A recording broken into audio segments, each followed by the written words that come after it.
What's up, everybody? This is Bryson Fowler, Bosstalks on the Rooftop, and we are live. Today, I have the greatest honor of introducing the co-founder of ATL Cigars, ATL Georgia. Peace up, A-Town down. What's good, Mr. Leroy Lamar? What's up, what family? is going on, good sir? What is going on? It is my pleasure to be here. Thank you so much for having me and the ATL Cigar family. Hang out with you tonight, man. I appreciate it. I really, really do. Thank you so much. Man, I appreciate your time because, you've been running around doing big things with the brand, and we just came back. Well, not just came back. We're 2 months away from PCA, and everything's busy. I was around your booth, you know what I'm saying, hanging out, doing my interview thing, and I ain't get a chance to get to you. I know you're like, hey man, I'm like, I gotta keep to my schedule. My people are cussing me out, but you look like you was out there willing and dealing with the best of them, man. I was doing my best. Yeah, this is our first booth being back at PCA under our own distribution and being back home. So it was really important for us to have a good showing. And I mean, the beautiful thing about this year was that we were around friends. The booths that we were surrounded by. It wasn't intentional. It just kind of happened that way.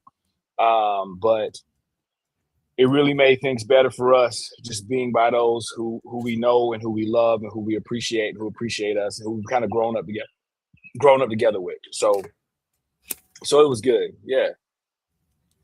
So how long have you been in the game, brother? So ATL Cigar started originally as a concept back before COVID. So I want to say 2019 is when we started as a concept. But the story, the reason I say it that way is because the story of ATL, it kind of goes back, to this neighborhood that Janelle and I live in now. We live in this neighborhood in Atlanta called Capitol View. And ATL Cigars is three founders. It's me, my wife Janelle, and my buddy Peter Gross. And Peter used to live directly across the street from us here in this neighborhood. And the neighborhood back then, it was starting to gentrify a little bit, but it was still very, very much gutter, very much hood, very, lots of stuff going on. And so we started this thing that we started doing on Sunday nights called prayer and hot dogs. And basically all it was we were grilling out on the corner, one of the worst corners in our neighborhood. We grill out from 5 o'clock till the hot dogs ran out. We would grill out and we kick things off with prayer, just pray for the neighborhood, pray for the food or whatever. And so that became a thing in the neighborhood, and we did it for years. But after we would do that, Peter and I would either come back here to my porch or we would go to his porch and we would smoke cigars and we would just have conversations, philosophical conversations, theological conversations, political, economics. We just talk about the whole gamut, but it would be over cigars. And so ATL kind of grew out of that. It was at the time there was nothing here on the south side of Atlanta. And we were like, well, maybe we can do something. And then it grew from that into, well, what would it look like to make cigars that tell the story of our city and tell our experience here in the city of what it looks like being here in this space. And then how does that story of us in Atlanta connect to the human story of everybody else? Like, is this just our story or is this a human story? And so ATL was born out of that idea. To let Atlanta be the kind of testing ground, the petri dish, if you will, for which human experience grew. And so that's the story of ATL. Yeah, Man. So it was a communal thing. I love that. It was a community thing. I love that. And it was we were all smoking cigars. Well, Peter and I were smoking cigars. Janelle wasn't so much at first, but then she got into it and found her rhythm and found her love. And so she's an avid cigar smoker as well. And so just kind of out of that, out of our community, out of the three of us, this thing kind of emerged. Man, Yeah. Yeah. that's wild.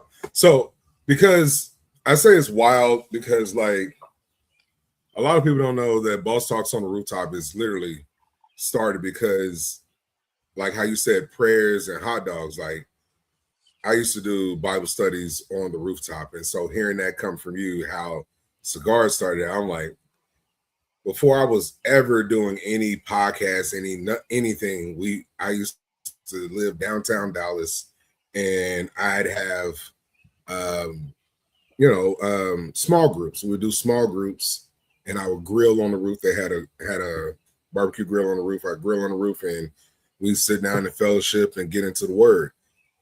Hearing you say that just brought a whole bunch of like just aligning characteristics, right, with your brand and how being communal and being in the space of really enjoying the leaf and getting into the work and really birth something that's real positive for those around us and through us, right? Yeah, I mean, for sure. And I mean, I'm glad to hear that. I love that. And it does seem there are a lot of folks that I've met over the course of the years who are in the cigar game who have a heart that's similar, you know. I mean, so for me, you know, it not only branched into the cigar company, but I also do have a nonprofit that I've been running this whole time. It's called Wow. Comprehensive Community Services, and we do the same thing. So like Saturday night, we still got cookout. We still doing hot dogs on Saturday night. We're in a different neighborhood now, a different community now, but we're doing similar things. We're still caring for people, and it's just kind of blossomed into that. And there are other folks around the world, around the country, that I talk to who either had a heart already or who use cigars as kind of a launching point to express that heart to other people, right?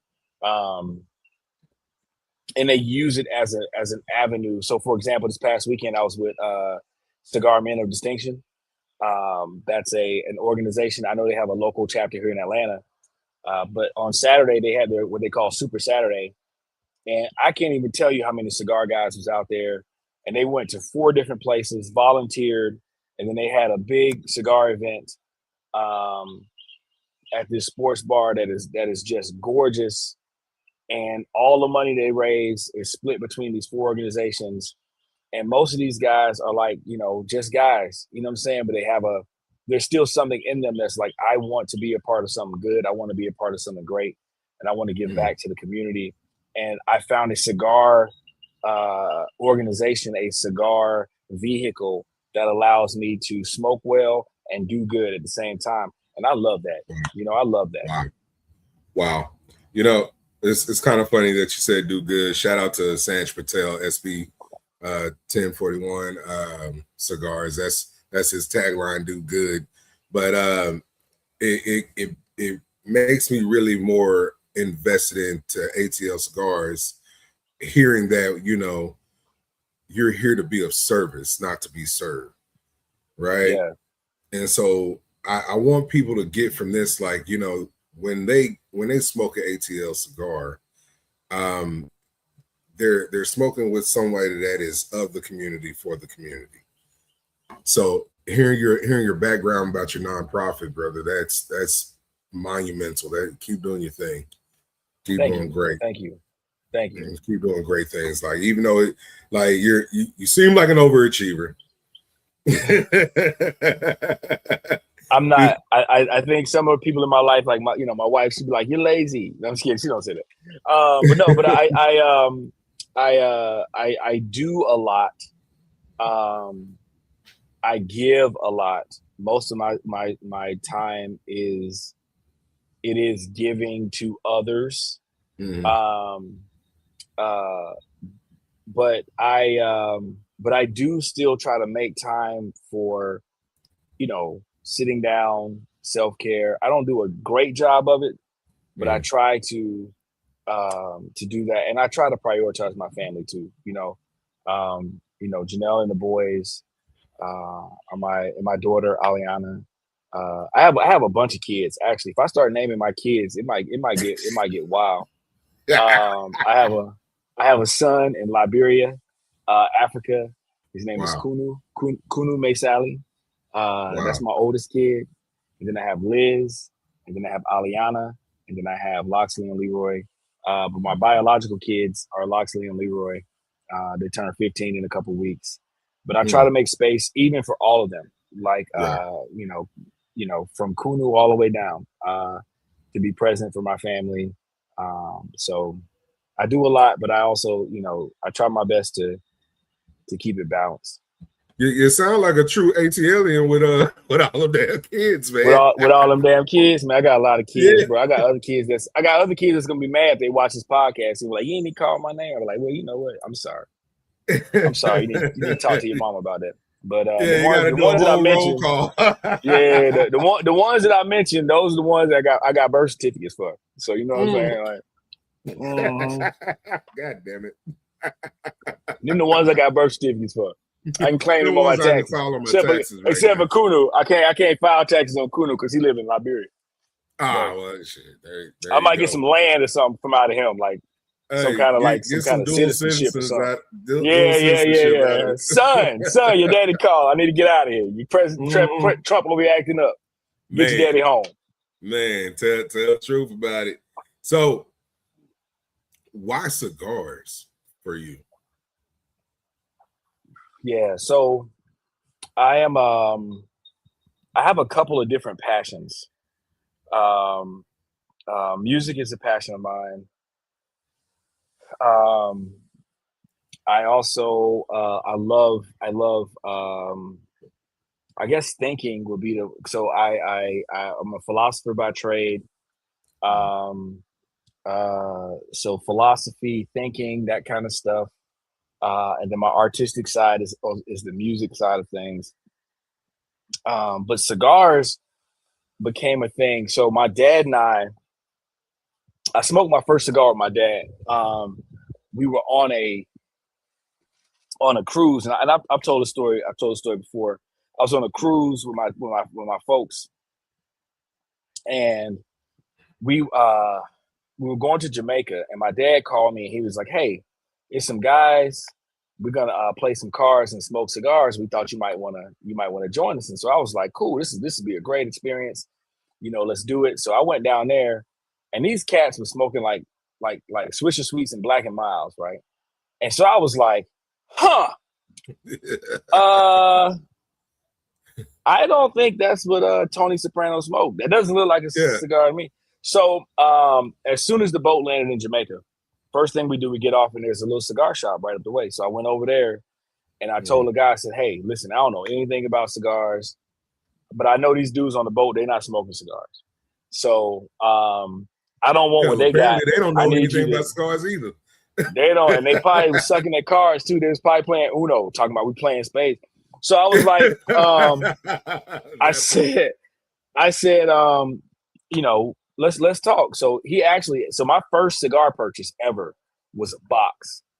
I bought a box of Royal Jamaicans off the port in Jamaica, and we got on the boat, and me and my dad we found like the quiet deck, the calm where nobody was, and the guy gave me a lighter and a cutter, and me and my dad sat there and we smoked cigars as the boat took off, and I just I just fell in love with the whole thing. And part of it was because I was with my dad. You know what I'm saying? Like, so this was a an event that turned this leaf into more than a leaf. You know what I'm saying? Yeah. And so after that, like I started smoking pretty regularly after that. I was still smoking with my dad. Um, but I just kind of started making it a ritual. And then I met Peter, and he and I started smoking together. We had another buddy named Troy that would smoke with us. And Peter traveled internationally a lot. He still travels all over the place. But Peter would always bring back like the best that he could find. And most of that was like Cuban stuff. And so when I started smoking cigars, I was really like I didn't tell people this, because I just felt like it was kind of like too much and arrogant or whatever. But when I first started smoking cigars, I only smoked Cubans. I didn't tell people that, but that's what Peter brought back. And so like I just had a humidor full of Cuban cigars. And so Oh wow. I was just smoking Cubans at the beginning. Um, and then eventually like we moved over to Nicaraguan tobacco. And then after that, I fell in love with like Honduran tobacco from the Aroas, like Justo and those guys. Like I love their tobacco. And then Ecuadorian tobacco, and then just kind of making my way. So, but my first, when I started with cigars, it was Cuban tobacco first, and that's where I started. I was there for a very long time before I branched out into other things. And so now my palate is kind of all over the place. Yeah. But I still do love like if you get me an H Upman 54, oh man, 56 somewhere in there, like I am still in heaven. So I still love a good H Upman Cuban. Janelle, my wife, her favorite cigar is the Monte Cristo Open, which is a Cuban cigar. That's her favorite cigar. Because that's just kind of what we smoked for the longest time. But we love other stuff too. I mean, I love my stuff, but that's the H Upman is my favorite. It's kind of hard when you start out at the top tier where everybody else is trying to mimic that flavor, right? That profile, that construction. Like when that was your starting point. So yeah. That was like my starting point. Backwards, like trying to expand a little bit. I mean, but what I've come to find out is like, I mean, it's just like food, right? Like it's like there's certain flavors, there's certain things that you can get that you can get in certain parts of the world that you can't get in others. And what I found, and I think that Peter and Janelle would back me up in this, or would agree with me in this, is that what we found is that like the complexity and the flavors in Nicaraguan tobacco is just exquisite. Like we just love it. And right. So it gives us a playground to invent and to create new cigars, different experiences that for some reason, and we will, like, we want to play with other cigars, we want to play with other tobaccos. We're not limited to Nicaraguan. We have Mexican, we have Ecuadorian. Right. So we're not, we have some Indonesian in some of our cigars. So we're not opposed to dipping into the vast world of tobacco. Right.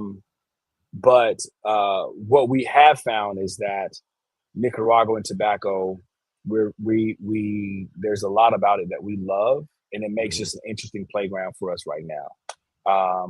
Even though we'll probably branch out and do some other stuff, we that's kind of home base for us in Nicaraguan tobacco. And I get that because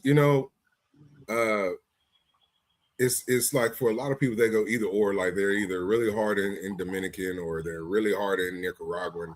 When you say Honduran, I just like last year started to understand Honduran tobacco. And the My Father's Blue, they switched the wrapper to a Honduran wrapper, and it's still the same kind of profile of the judge, right? Right. And then, but the wrapper changes things. Yeah. So it to me it's sweeter, right? It's not as yeah. It's not as hard. So Honduran tobacco to me is sweeter when I boil it down to the difference. I mean, I think there's some other things in there. Like, you gotta. It is about smoking a lot of it. And again, like I would say, anything that's by the Aroa family. So whether that's Aroa cigars, anything by Christian Aroa, any of that stuff that uses there, and Justo, like his farm produces, in my opinion, like just some of the best Honduran tobacco that there is. And there are a lot of people that's doing tobacco in Honduras But I have really loved their stuff for a really really long time. And so, and they have some interesting stuff. They have some interesting blends that, you know, it's just good to get involved in it and good to play with it, you know.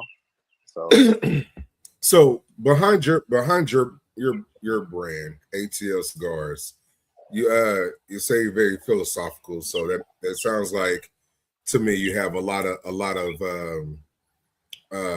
thought forward questions, right? And it's really to give you a broad answer and leave you continue to meditate and contemplate on how you feel and how you would go about a different process. On your when you choose your cigars, what is your philosophy behind your blend and your brands? Because we have the carousel, the magic, and you have another one. It's slowly it's slipping my mind a little so bit. good. So we have the Wise Blood, we have the Good Trouble, we have the Magic, we have the Black, and we have the La Carousel. So those are our 5 lines that we currently have. Those are our core lines that we have right now. And so our philosophy of cigars and our philosophy of coming up with cigars, again, it is to figure out something about our experience in the city of Atlanta, our experience being here, and how that translates into the world and how that translates into human experience. So that's the philosophy, right? So even if you don't know my story, or if you don't know our story, just based upon what I just said, every cigar that we have is supposed to artistically and philosophically allow you to wrestle with something. So, for example, the Wise Blood, we'll start there and then we'll skip straight to the La Carousel. Because that's our newest blend. And I think those two kind of, you know, parallel each other very well. So the Wise Blood is named after an author, Flannery O'Connor, who was a Southern Gothic writer in the early 1900s. And she wrote I think her most famous book is called A Good Man Is Hard to Find, but her first book was called Wise Blood. And it's a very easy read. It's a story about a young man who wanted to be a preacher following the footsteps of his grandfather, who went off to war and became disillusioned with faith. And then after he came back from the war, and like he moved to a southern Georgia town, and he was trying to find himself. And so he runs into this character called Enoch Emery, who tells him about this idea that his father taught him, which is this idea called wise blood, which is kind of an intuition to know right or wrong, or like where to go, how to live, how to move, or whatever. So when we were first working on the blend and we had the cigar in front of us, I could not get this book and this story out of my mind, right? But I told Janelle and Peter, and I said, hey, I don't think we should call this cigar the Wise Blood because Flannery O'Connor had some serious race issues. While in her public life, she seemed to be very open and affirming of race and whatever. In her private life, she had some issues and she said some stuff. She said some shit. So, right. So Peter was like, I think that's all the more reason why we should name it that. Because if ATL is to be a true experience of life and of human life and of Atlanta life and what we experience, let's not shy away from the hard things, the hard truths that are there. There are people who are wrestling with faith. There are people who are wrestling with identity. There are people who are wrestling with race. And if we want to say that cigars are the true bridge between humanity, where everybody can come together and sit in the cigar shop, it don't matter who you are, where you're from, We can have any conversation. If we want to spew that shit when we are on social media, Right. let's make that a reality and say, let's give an opportunity for you to actually have that conversation, and ATL will give you a platform for which you can have that conversation. And so the Wise Blood is that cigar. So it is a very mild cigar in terms of its strength. It's a very susceptible cigar in terms of what you're drinking, smoking, eating, and even your company. But it allows us to be able to have some of these more difficult, some of these more pointed conversations that we say we want to have. On the other end of the spectrum, you have the La Carousel, right? So this is our newest cigar. This is our strongest cigar. So this cigar is we packed a lot of nicotine in this. Partly because people kept saying like ATL cigars ain't strong enough, so I wanted to like shut them up. So I wanted to create a cigar that actually had some of the strength that you were looking for, that you say that I can't produce, that we can't produce. I wanted to show you that we could. But the La Carousel is an ode to a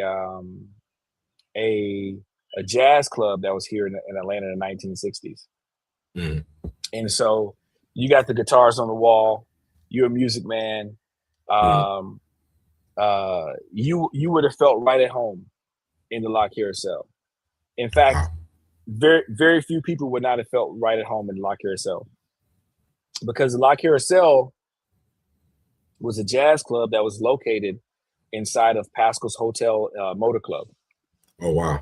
Which was kind of like the unofficial headquarters. It was the hub of the civil rights movement during the 1960s. So if you came to Atlanta and you weren't staying with some person, right, the hotel you stayed at was Pascal's. And so they had a jazz club that was associated with it, and everybody played the La Carousel, man. Like everybody played the La Carousel. If you were coming here to Atlanta,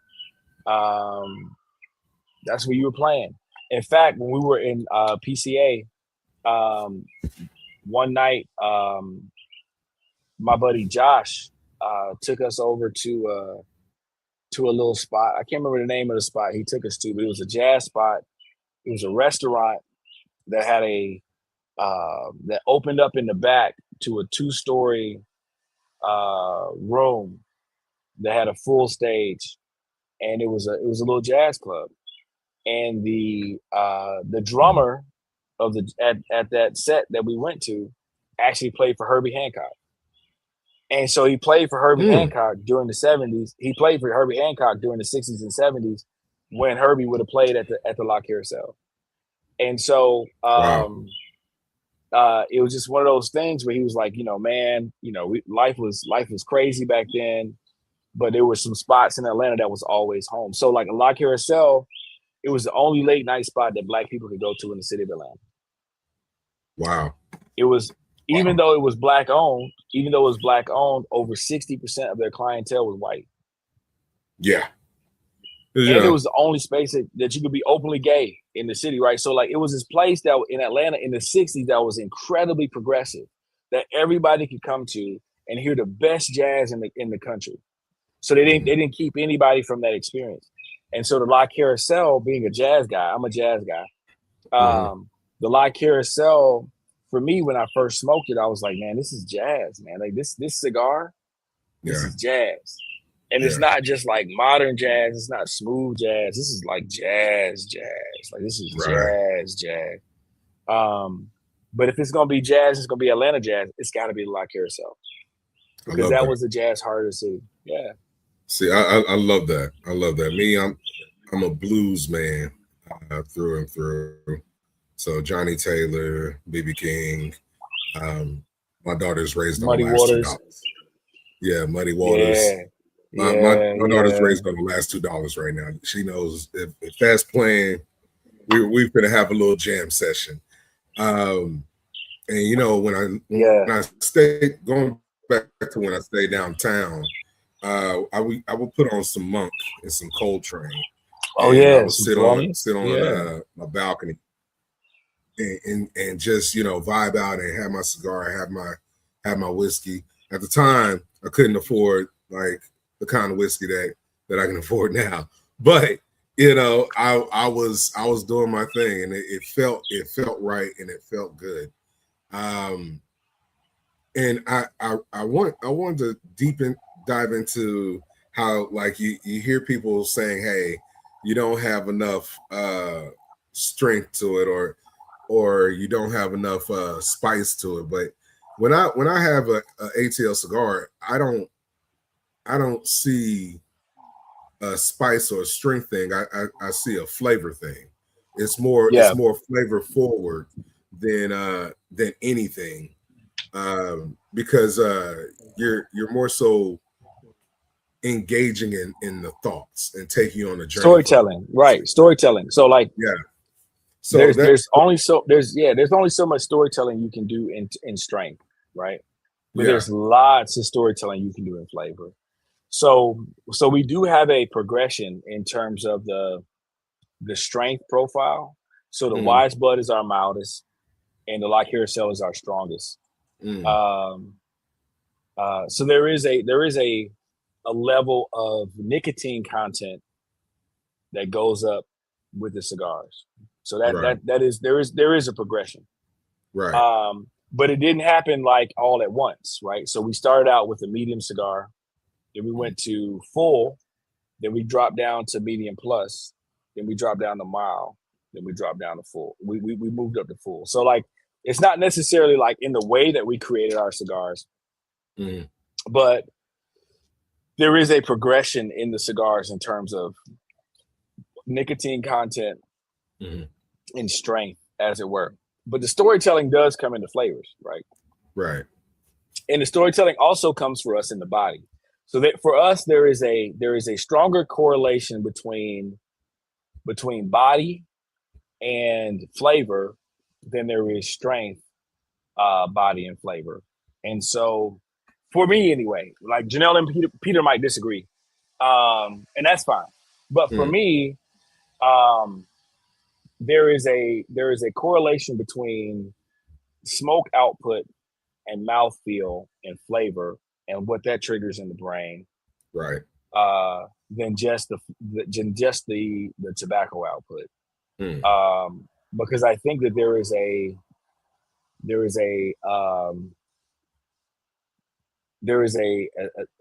I don't know how to describe it.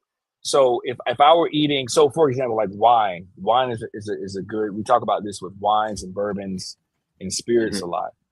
If you have a thin wine, right, and you're swirling around your glass, if you have a thin wine, as opposed to a more viscous wine and it's thicker and it swirls around in your glass, like there's something that psychologically happens in your mind with that thicker viscosity, right? And the same thing happens with tobacco. That's the thing that we call body. So when people are talking about what is the body of a cigar, that's what they're talking about. The viscosity of the cigar and how it sits in your mouth and the smoke output, how it lingers. And so the lingering, to me, allows the flavor to sit with you longer, right? So while you might get more strength, which is fine, there is a lingering of the flavor that sits with the body and viscosity that matters to me when I want you to have this experience as you're thinking through and having conversations. I don't want it to be effervescent and just leave. I want it to sit with you a little while and for you to be able to experience that a little bit longer. Does that make sense what I'm saying? And makes a lot of sense. For a cigar smoker, it makes plenty of sense, right? Yeah. You know, like, guys, we're going deep into the weeds of the philosophy behind ATL Cigars. So, like, the philosophy behind ATL Cigars is to really get you engaged into the journey. So when he's talking about the viscosity of the flavor of the cigar or the cigar smoke lingering, He's leaving a taste in your mouth that makes you continue to think, contemplate. Even if it's not for your palate, you're still going to think as to why. And if it is for your palate, most of them are, to be honest. Most of them are for your palate because they have a distinctness to them that, as Leroy just explained, that is here to make you think, is here to linger with you while you're experiencing this cigar. So in fact, so one of the things I want to say is that, like, with the La Carousel, we actually came out with a Spotify and Apple Music playlist, which is all jazz, and so it's to take you on the journey internally that I felt as I smoked this cigar. Yeah. And so as you smoke, and it's particularly the Toro, the Grand Toro size. It's too short. It's too long for the Robusto size, but for the Grand Toro size, it's the exact length of a Grand Toro smoke. Nice. You should be able to smoke that cigar and sit with that playlist. And if the smoke disappears all the time, if the flavor disappears all the time, you don't have that opportunity to sit with it and to contemplate while you're smoking. And that's part of the point. Wow. So next thing, I'm gonna get in your business because you know this is where bosses talk and we expose each other's rooftop moments. What was your biggest rooftop moments with ATL Cigars? So we've had a lot. I mean, so when we first started, we started during the pandemic, and our thought was that, like, we were going to kind of start slow and kind of move into this thing. But what we quickly found out was that during the pandemic, people didn't have nothing to do, and all they wanted to do was smoke, bro. And so, like, ATL Cigars just started popping off. And then once we started being able to get together, people were like, let's do some ATL events and let's get together. And so those were like high level events for us. Those were like rooftop moments for us, particularly here in the city of Atlanta. Man. We were able to bring people together. But then it started to move past that. There were people who just resonated with what we were saying that wanted to connect. So we kind of had these moments in Miami, and then in Texas, and in North Carolina, and in Chicago. Right. We started to have these moments where there were like-minded people that we were connecting with, and that was huge for us. Those were like rooftop moments for us when we started to find our tribe, as it were, of people who saw what we were doing, who recognized what we were doing, and who added us to their permanent rotation of smoke. That's beautiful. That's beautiful. It's almost like you're the cigar of the city, you know. Like this is a representation. In a sense, I mean, and I want to say, like, I mean, there's a lot of great cigars that come out of Atlanta. You know what I'm saying? There's a ton of them. We got about, well, I won't say a ton. That's an exaggeration. But there's about 10 to 12 cigar makers. There's 10 to 12 cigar makers here in the city who are doing good stuff, who are putting out good work, and who are grinding heavily. And so we are just happy to be a part of that number, and are happy to represent the city in the way that we do. And so, I think there was a sense in which, like, when we put the city on our label, if you're gonna call yourself ATL Cigar, like, you can't be fucking around. You know what I'm saying? No. So, like, we had to really, because I didn't want to be, in the souvenir shop at the airport. You can get a I Love Atlanta mug and an ATL cigar to take home to your grandmother, to remind her of her late husband who fought in World War II. You know what I'm saying? Like, so it was like I wanted to make sure that like we produced something that represented the city well, you know. Right. And so that pushed us in ways to try to do it better, to pay more attention. But it's a lot of people coming from the city and coming from Atlanta, and we smoke together, we hang out together, we do stuff together. Um, I am a huge believer that the cigar industry is not a zero sum game. If I win, that don't mean you lose. There Right. are so many good cigars. Right. And I smoke. You know, when I go to shops, people are like, listen, why are you not smoking your own cigar? And I'm like, are you kidding me? This humidor got stuff I ain't never seen before. Like, why would I smoke ATL Magic when there's a cigar in here for $12 that I have never seen before? Listen, right. I'm about to smoke that guy, and we about to have a moment. I'm about to figure this thing out. We about to have a moment. Right. Because I'm a cigar smoker first. Before I'm a Right. manufacturer, before I'm a maker, before I'm all that kind of stuff, I'm a cigar smoker. So I Right. love cigars. And Right. so as long as the A keep putting out good cigars, as long as people coming up and making cigars, I'm gonna be smoking for a long time. Right. And see, and that bodes well to show you're truly part of the community and pushing it forward, right? Like I'm big on support. I'm big on like, hey, I don't see competition. I see collaboration over competition any day.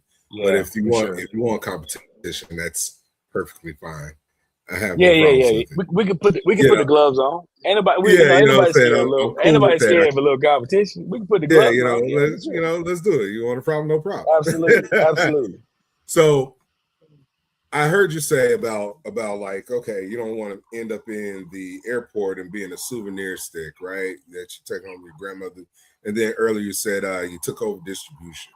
This is where I'm getting into the boss side of you, right? Yeah.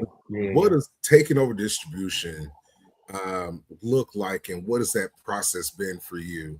Moving ATL Cigars into lounges and moving them into like specs or wine. What has that process been like for you? Yeah, I mean, so ATL, we started out, we were independent, and we connected with another distributor, and that we thought so that distributor, we had different ideas about what success would look like. So we moved away from them and brought everything back home, and are trying to reclaim and refocus what that looks like for us. And so, to be honest with you, there is a big part of it that looks like, what does it look like to make sure we have a strong presence here in the South, where, I personally want to make sure that as many people from ATL and from Atlanta and particularly those who have grown up here, not just transplants. We got a lot of transplants here, but yeah, you do. Since I'm from here, it's really weird that, like, I know most of my friends that are Atlanta, they're from here. Like, I got a large circle of people that I know. We are all from here. We all grew up here, and we all introduce each other to each other. Like, it's very rare that I run into somebody in Atlanta that's from actually Atlanta. Bro, like, I know so many wild. people. The number of people the number of people that I know that's from Atlanta is ridiculous. Because we all know each other. We all grew up together. We all grew up together. And so so I want to make sure that as I am distributing my cigars, that the people who grew up with me, even if they left the city in the last couple of years and they're now in like wherever else they are in the country, when they touch an ATL, I want them to feel home. Right. So, like, to me, it is strong. It is huge. It is very important for me that and it has to do with R&D as much as it does to have with distribution and marketing. It has more to do with R&D for me than it does have to do with distribution, which is to make sure that home touches this first. And so if home says this doesn't feel like home, then I have a problem. I got to go work on some stuff. Right. But if home says, yo, you did it, like this is exactly right. So like the La Carousel, the name of the La Carousel, I don't know if you know Cigar Mike. You know Cigar Mike? Who don't know? Okay, Mr. Cigar Mike. Well, he just I gotta make sure that happy belated birthday to Cigar Mike. Absolutely. He just celebrated his 55th. So Cigar, shout out Cigar to Mike him. is the if you don't know Cigar Mike, that is the Barack Obama of cigars. Yeah, so, man. Cigar Mike would say, if Cigar Mike was in there, he is.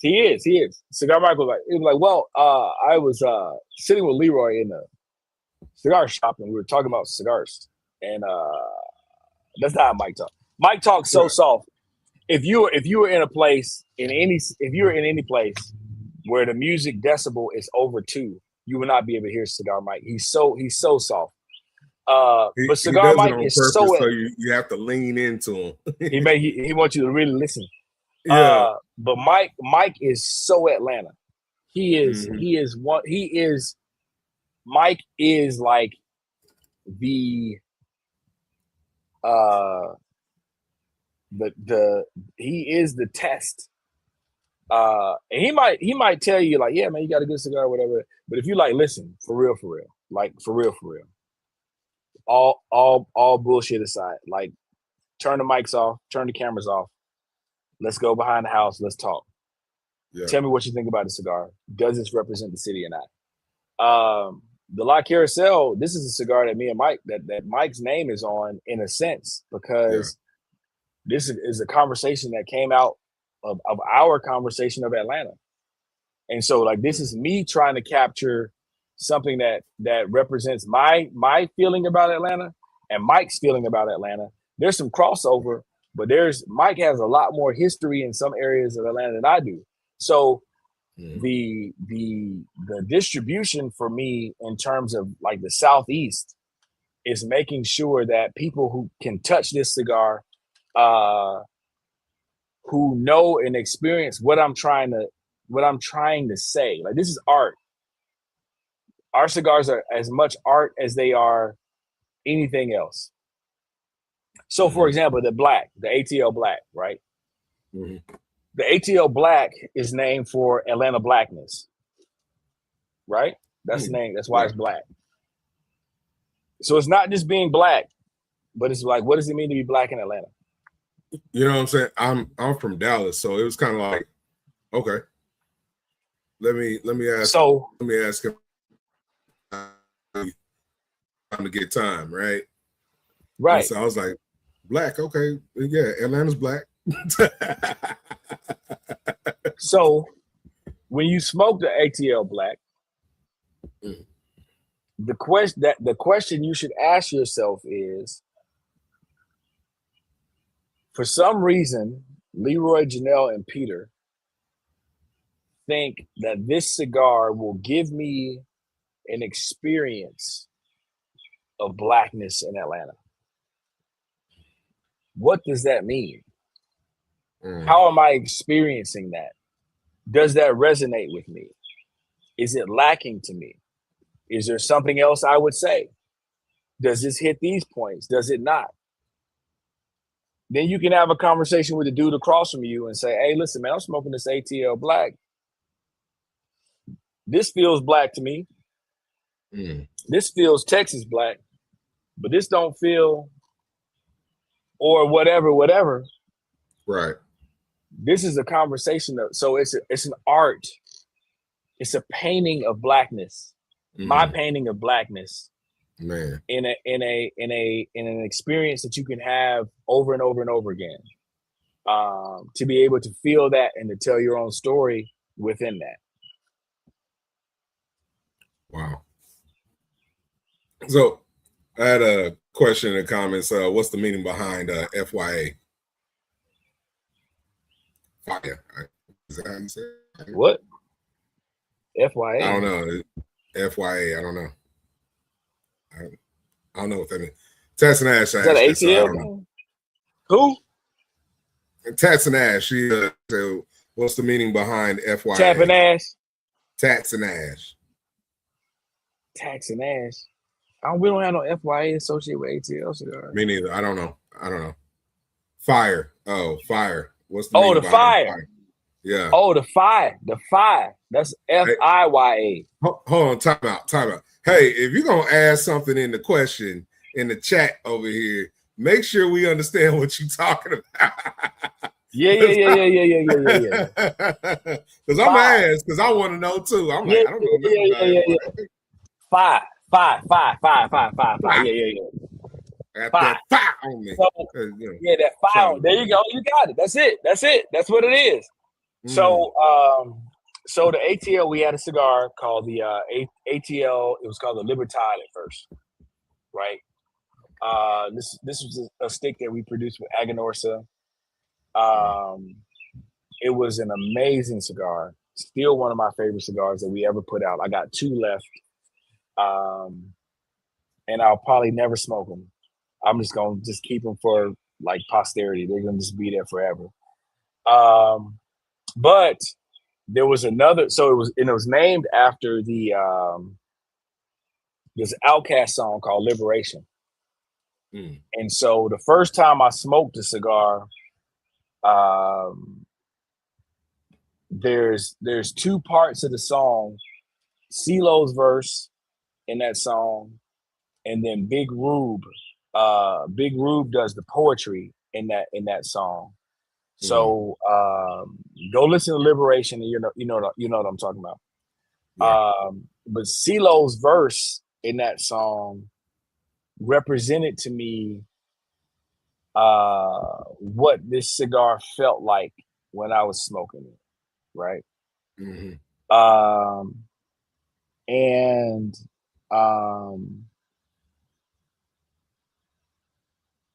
Big Rube's verse, at the end of Big Rube's verse, at the very end, he says Libertad. So we named the cigar after the last word in Big Rube's verse. That's how the name came about. But there was another cigar that had been discontinued that was called the Libertad, the La Libertad. And then the makers of that cigar still own the name, and they wanted to release the cigar again. So we had to relinquish the name because they owned it. Oh, wow. And so we came up with the name Five, but we actually didn't even use the name. We just used an emoji. So if you go back and look at all those cigars, we had a custom-made fire emoji on that cigar as opposed to the name to represent that cigar. But it was still supposed to be the same thing in the sense of lighting that fire under you to keep going, to push through, to exist, to go through the hard times, to overcome. That's what that cigar was about. I like that. That's very, like I said, it's very thoughtful and it's very intentional. With you, what is your go-to from your line? So my go-to for my line, it depends, man. Like I'm really not a. So I start off my mornings either with a Wise Blood or a Good Trouble over coffee. It's mostly a Good Trouble. I normally do Good Troubles, and then sometime throughout the day, I'm gonna have a Magic sometime throughout the day. And then I normally end my evenings with a Good Trouble over bourbons or bourbons. So with a Good Trouble, that's how I end the night. But and particular bourbons that bring out the sweetness to the Good Trouble. But I mean, I really love the La Curacao. It's just so strong, right? Like you gotta You got to set yourself up to be in a position where you can do this. But it's such a good cigar. The ATL Black, when we first started, that was kind of my go-to. But to be honest, like, I mean, I the other cigars in our portfolio, I've fallen more in love with them, and so I smoke them more on the regular. To be honest, yeah. But out of my line, you know, that's kind of where I'm at. So for you, it's more so like you position them in the periods of the day that you're in. For you, Yeah, that's what it sounds like. Yeah, because they go with different. They're different things for me, you know. And again, like, you know, to be honest with you, like, I smoke a lot of other people's stuff, you know, like Kevin from Conscious. Yeah. Conscious We ain't Cigars. talking about them. No, but I'm just saying, like, listen, I'm just saying. Shout out to Kevin, but we ain't talking about Kevin. Shout out to Kevin, but like, you know, when I am doing my, when I am in my zone, you know what I'm saying? Yeah. And like, you know, I might smoke in the morning, like I might smoke a Good Trouble, then I'll roll over to Conscious, and I'll roll back to a Wise Blood. You know what I'm saying? I might smoke 3 cigars in the morning while I'm doing my morning routine. So I start at about what, 6:45, 6:30 is when I get out here on the porch. Yeah. So from some 6:30 to, you know, if I'm not going into the office, I'm here at the house from 6:30 to 10:30. I got 3 cigars in me. It's an ATL, a Conscious, and all before ATL. breakfast. That's breakfast. I don't eat breakfast. That's my breakfast. That's my breakfast. Yeah. So, you know, we'll figure out something for lunch. But like that's kind of how I roll. You know what I'm saying? And then throughout the day, you know, I play with other people's stuff. But for ATL, like, you know, that's kind of where I play at, you know. Yeah, you know, I want to know, like, do you eat like once a day, or you like, you know, as the day progresses, then that's when you'll eat? Because a lot of people ask me that, and I'm like, man, I'm lucky if I remember to eat. Yeah, I don't remember to eat most I'll days. eat one meal a day, and I'm a big drinker. Like, I drink water, and I'll drink a Dr. Pepper Zero or Coke Zero, especially if I'm smoking, because I'm not always intoxicated. So stop. But it's water, Coke Zero, Dr. Pepper Zero, especially if I'm partaking in a cigar. And I just had that question because, like, you know, we talk about breakfast. I got a coffee, got a cigar, and then I'm in a water or Coke Zero, Dr. Pepper Zero, and another cigar while I'm working out my morning routines. Yeah. And you know, going through my emails. Yeah. So yeah. So my so I told you I run a nonprofit. I do that 3 days a week, and every other Saturday. And my nonprofit business partner, Nikki, she makes sure that I eat lunch. So if there's no other meal that I'm eating lunch, right? Yeah. I don't necessarily eat dinner, and I don't eat breakfast. So like today I ate lunch. That's all I ate. I didn't eat dinner tonight. And so when it comes to drinks, for the most part, with my cigars, I'm drinking water, unless I'm working. If I'm working on a cigar, and then I'm drinking a whole bunch of different stuff, because I'm trying to figure out like what this will go with, what this will pair with, what this will mess up with. You know, if I'm making a cigar and it don't go well with coffee, then that's probably not a cigar we need to put out. Right. And right. You know what I'm saying? Right. Like, I mean, that's just a thing, right? Like, so like, why would that's a terrible cigar. If you make a cigar and it doesn't go well with coffee, that's a problem. Unless you're like, I'm gonna put that on all my social media. Hey, don't smoke this with coffee. But there's a lot of coffee smokers. If it don't go well with browns, that's a problem. You know what I'm saying? So like, So I think about these things as I'm going throughout my day, and drinking and whatever. I like the magic actually goes well with fruit forward drinks, particularly like dark fruit forward drinks. So anything with cherries, um, wines, red wines, it goes amazing with a red wine. The magic with a red wine, like a Pinot Noir, Yeah. a cab. Oh my God, it goes great. I accidentally discovered it was amazing after eating a steak. I accidentally did that. It wasn't even on purpose. It was a cigar I blind picked out of my humidor, and I was like, oh, I forgot I had this, and I had just got through eating a ribeye, 16-ounce ribeye, and it made me salivate even more, as much as I did with that steak, and I was just like, wow. And I wish you had smoked a wise blood with that, because like a wise blood, the slight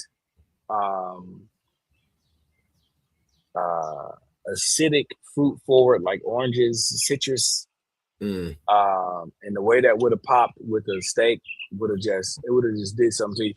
The wise blood is it's one to play around with. It's one to like keep in your humidor and to just try with different things, and it will amaze you. If you smoke it with nothing, you'd be like, okay, all right, I just had a cigar. This was just a cigar. But if you start trying it with different stuff, man, the wise blood will amaze you. But yeah, I mean, so I when it comes to smoking, unless I'm just like out somewhere and just smoking, I try to have a ritual. Like where I'm sitting right now, this is my front porch at the house, and I have a ritual here in this very seat. I try to recreate the same setting, the same environment when I am smoking cigars. I have a journal that I go through that allows me to, kind of go through the whole smoking process.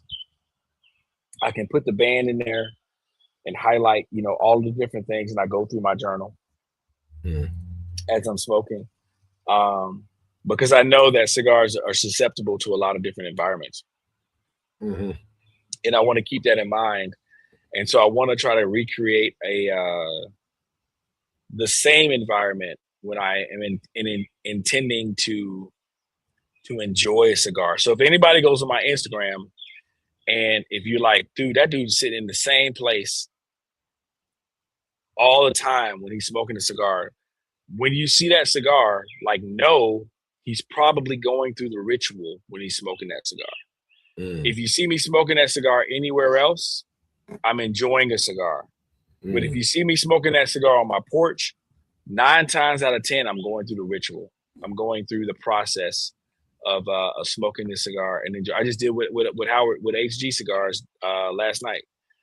Going through the ritual. Because Howard, that's my boy. You give me a cigar. Shout out Howard G. I released his episode today. Ironically enough, it's just how the schedule aligned, and it was like, yeah, I'm gonna put it through his paces. That's my boy. You know what I'm saying? But if you give me a cigar, I'm gonna put it through his paces, and I'm gonna tell you. So I'm gonna tell you what I think. And so I did his back nine. I think it was the back nine last night. And enjoyed it. Enjoyed it of his back nine. So, and then he released that Blanco. I was like, okay. And it was different. I haven't done his Blanco yet. He didn't give me that. We ain't smoked that one yet. He has a natural, and then it's a Connecticut. The Blanco itself is either one is damn good. And I hadn't told him that to his face because so I've done. I don't want to pump him up too much, but Feels good. Yeah, I hear that. I hear that. You know, I don't mind pumping up my people when they do good, when they do well. I'm gonna tell you. It And takes all so, the fun out for me, man. I'm gonna It shit takes on all the Howard one fun out. day. I want to say I'm you suck. But, I'm gonna shit on him one day. Him and Jamon, and Eric. I'm gonna shit on Eric one day real bad. Well, I'm just gonna man, choose a cigar that I know is good. And I'm just gonna man. shit on this man on IG Live. I'm gonna be like, it's coming down the pipe, Eric. No, I'm not gonna do that. Yeah. Like, man, But I yeah, was hoping to tell you suck today, but you disappointed me. So but you now I have to disappointed tell me. you You just you're good. that yeah, Yeah, yeah. I it's mean, good. like, mine disappoints me all the time. Mm-hmm. Uh, you know, Howard has been disappointing me. I thought, and I'm gonna tell you, and if Howard is watching, I'm gonna tell you, I was like, I don't know the name of the cigar. It's another in the it might be the whole 18, or I don't know what he's calling it, but it's where it's wrapped. So you got the striations in the The barber wrapper, pole. the barber pole. Um, and so I smoked that, I don't remember the and name, but I was prepared to shit on it. yeah. I was prepared. I was prepared. I was like, listen, I am going to defecate all over this cigar because I've smoked both of them separately, Right. and I do not believe this is gonna be a good smoke. I just don't. I'm just gonna defecate all over this cigar, and I'm gonna let you know. But damn it. But it was nice. But it was Yeah. nice. So I'm Yeah. not. Yeah. It's I good. can't It's defecate. good. It wasn't bad. So like I'm like shit, man. I can't. It was good. You did a good job, bro. You did a You good did a job. good job. Yeah. So Fuck. And then he look at you like, yeah, man, you know what it is. Shut up. he did a good job. He did a good job. I can't. Shut I up, can't. man. I Yeah, can't do that. yeah, you He did did a good good, job. man. Now He I did have good. to. So yeah. But I mean, that's another thing, man. Like like I mean, again, and it's not just I know the cigars that I mentioned, just all happen to be produced by African Americans. But like I love GTOs. I mean, there's a number of cigars that I love, and I do try to spend more time in the boutique space. Even though when some of the legacy manufacturers release stuff, I'm gonna try to give them a shot as well Yeah. when they play around with interesting tobacco. Um, I am a Padron smoker by I don't know. I just am. And I think it has to do with Sean, like to be honest, Sean Williams. Um because when Sean was still here in Atlanta, Sean turned me on to some Padrones, but he turned me on to we smoked the Anniversario, we smoked the 64 and the 26. I'm a But he 64 turned me guy on. I'm a myself. 64 guy. That's where I sit, right? Yeah, Like so the 64, yeah. that's where I sit. Like that's so if you want to know that's if you want to know. But Yeah. again, like Padron 64 money is long money, dog. Like I can't smoke that every day, right? So like that's long money. It definitely is a special And occasion. You know what I mean? Or if I'm just that's long really money, dog. feeling I'm not myself. smoking that while I'm cutting the grass. Yeah. Yeah, Yeah. that's not a grass cutting cigar, right? Nah, not at all. But I started fooling around. And again, like, the thing about, Padron and Arturo Fuente, like the Opus and all that kind of stuff. Like these guys, um, they did something very, very special in the cigar industry.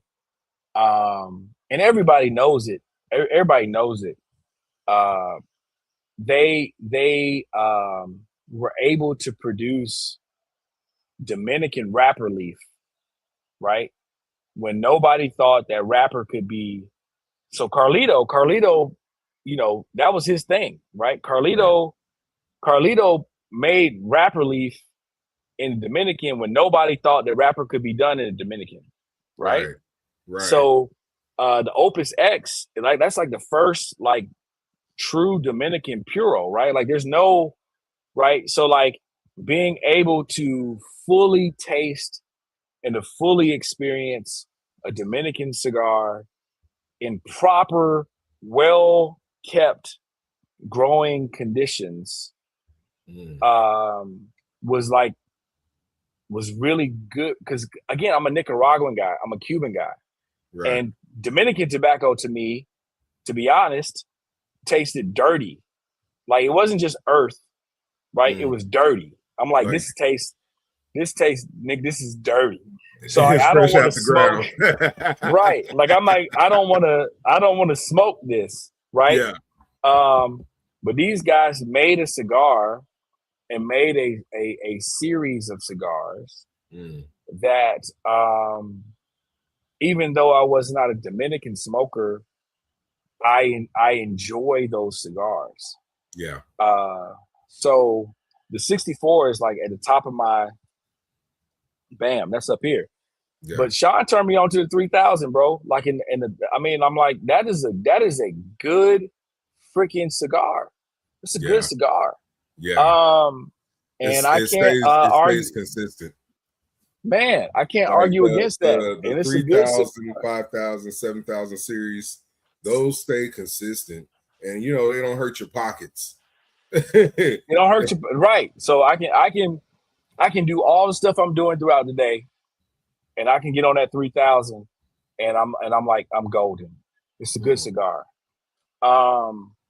So there's a lot of cigars that I find myself smoking, that I lean to, that I give myself to. Recently it's been like the CAO, the Soul, the CAA Soul. Bro, that's like a $7 cigar, bro. And I'm like, for a $7 cigar, I can smoke this guy all day, bro. This is a great cigar. At that price point, mine from that line was $7. Mine from the CAO was the Amazon, not the basin, but the Brazilian, the Amazon. The Brazilian? Oh, okay. No, it was not Amazon. Not the Brazilian. Okay. No, it was actual Amazon. It was $8, and I was like, sure, yeah, we'll rock with this, bro. I can rock this. I can rock this. Yeah, you know, I'm like, give me 10 of those right now. Right. This is something I can definitely mess with. I can definitely mess with. You know, and that's the other thing too is ATL. It doesn't hurt your pockets. You guys are at a really good price point with really good premium tobacco. I feel like the price doesn't complement the flavor, but it also allows you to experience ATL, right? Yeah, I mean, we're not trying to beat people over the head, man. We're not trying to kill people. Like, I mean, we want to do good tobacco. We want to do really good tobacco, and we want to create an amazing cigar. But we don't want to price people out of enjoying the cigar. I want you to smoke it. This is not just for people who got a lot of money, bro. This is not for that. This is for everybody to smoke. This is for everybody to smoke. And so, yeah, I mean, you know, smoking some of them might be at a, you know, it's a higher price point, but it ain't gonna be something that's outrageous. We want everybody to be able to enjoy what we produce. And that's important for us as well. That's part of the business. That's part of the idea behind the stick, you know? Right. So, philosophical question, and it's really deep, and I want you to really take your time to think about this. All right. So, Smokey the Bear was in the forest, and no one was there to see him. What cigar is he smoking, and how's he put it out? The Smokey the Bear was sitting on my porch, and nobody was here to see him smoking.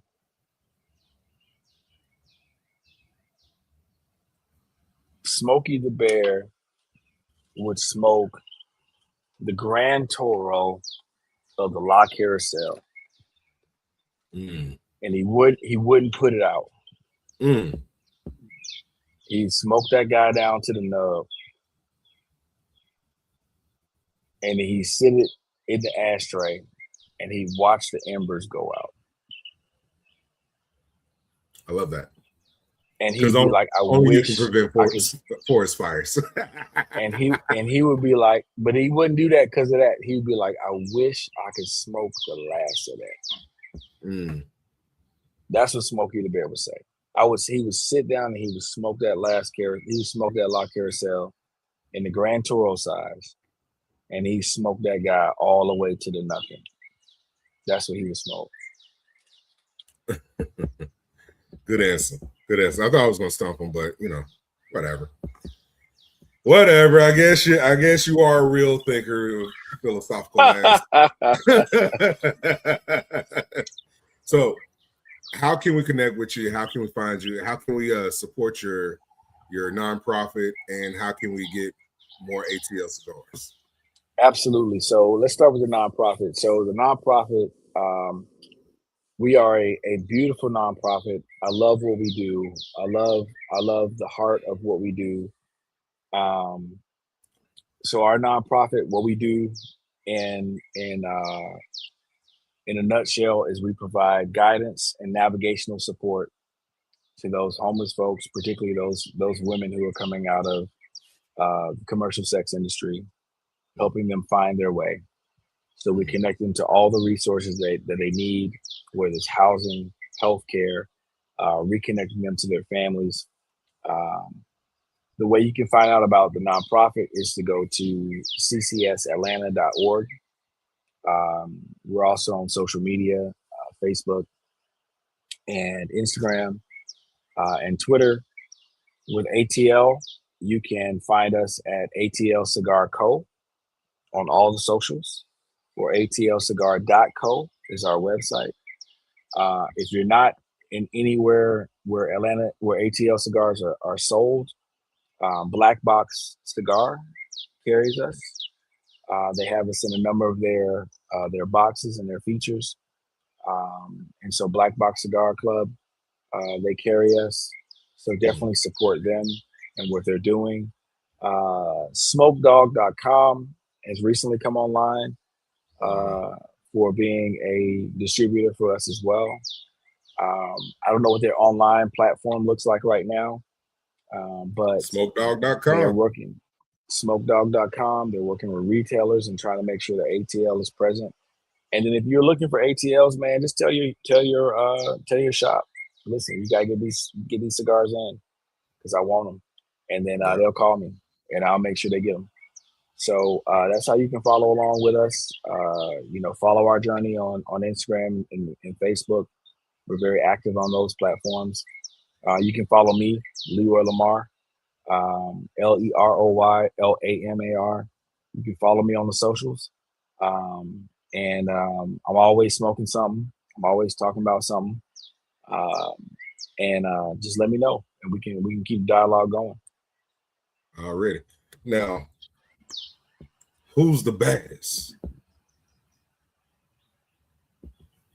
And if you didn't say show enough, then Bruce Leroy, I don't know what to do. It's absolutely well. So that's the problem, right? So if you say who's the baddest, who's the meanest, who's the prettiest, if you say show enough, then you haven't watched the movie. Because at the end of the movie, show enough only has the glow on his hands, but Bruce Leroy gives it to him all over. So even though show enough is the Shogun of Harlem, if it ain't Leroy, I don't know what you're doing. I don't know what you're doing. Yeah. So I'm the meanest. I'm the prettiest. I'm the baddest. Yeah. So guys, connect with my dude, co-founder of ATL Cigars, Leroy Lamar. And remember, storms don't last, but your home should. Peace. Two fingers.